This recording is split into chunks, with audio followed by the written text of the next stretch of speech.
ಅಕ್ಷರಾಭ್ಯಾಸ ಎನ್ನುವುದು ಮಕ್ಕಳಿಗೆ ಔಪಚಾರಿಕ ಶಿಕ್ಷಣ ಮತ್ತು ಅಕ್ಷರ ಕಲಿಕೆಯನ್ನು ಆರಂಭಿಸುವ ಪವಿತ್ರ ಸಂಪ್ರದಾಯವಾಗಿದೆ. ಜ್ಞಾನದ ದೇವತೆಯಾದ ಸರಸ್ವತಿ ಮತ್ತು ಗಣಪತಿಯ ಆಶೀರ್ವಾದದೊಂದಿಗೆ ಮಗುವಿನ ಶೈಕ್ಷಣಿಕ ಜೀವನಕ್ಕೆ ಈ ಕಾರ್ಯಕ್ರಮದ ಮೂಲಕ ಚಾಲನೆ ನೀಡಲಾಗುತ್ತದೆ ಎಂದು ಒಂಗಿಣ ಇಂಟರ್ನ್ಯಾಷನಲ್ ಸ್ಕೂಲ್ನ ಕಾರ್ಯದರ್ಶಿ ಪಿ ದಯಾನಂದ ಪ್ರಹ್ಲಾದ್ ಹೇಳಿದರು.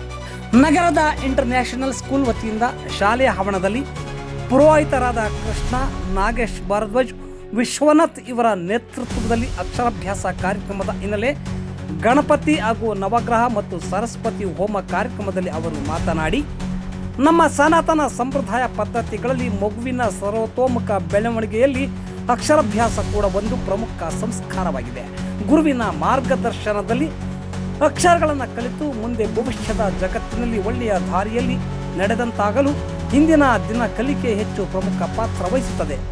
ಈ ಸಂದರ್ಭದಲ್ಲಿ ಮಕ್ಕಳನ್ನು ಕೂರಿಸಿ ತಟ್ಟೆಯಲ್ಲಿ ಅಕ್ಕಿ ಹಾಕಿ ಅರಿಶಿಣ ಕೊಂಬಿನಿಂದ ಅಕ್ಷರಾಭ್ಯಾಸ ಮಾಡಿಸಲಾಯಿತು.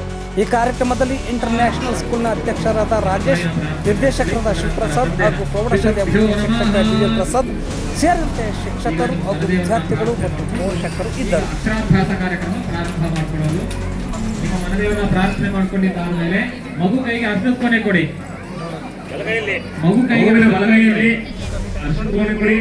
ಅರ್ಶದ ಕೊನೆ ಮಗು ಕೈ ಕೊಟ್ಟು ನೀವು ಬರ್ಸ್ಬೇಕು. ಮೊದಲನೇದಾಗಿ ಕೈ ಇಟ್ಕೊಳ್ಳಿ.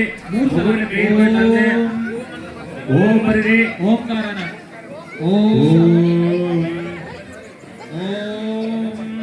ಮೂರು ಸಲ ಓಂಕಾರನ ಬರ್ಸಿ.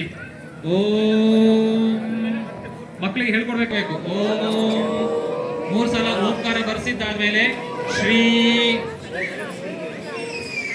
ಶ್ರೀ ಅಕ್ಷರದ ವರ್ಣಮಾಲೆ ಮೊದಲನೇ ಅಕ್ಷರ ಆ ಅದನ್ನ ಮೂರು ಸಲ ಬರ್ಸಿ. ಆ ಮಗುಗೆ ಹೇಳ್ಕೊಡ್ಬೇಕು ತಾಯಿ ಹಾಗೆ.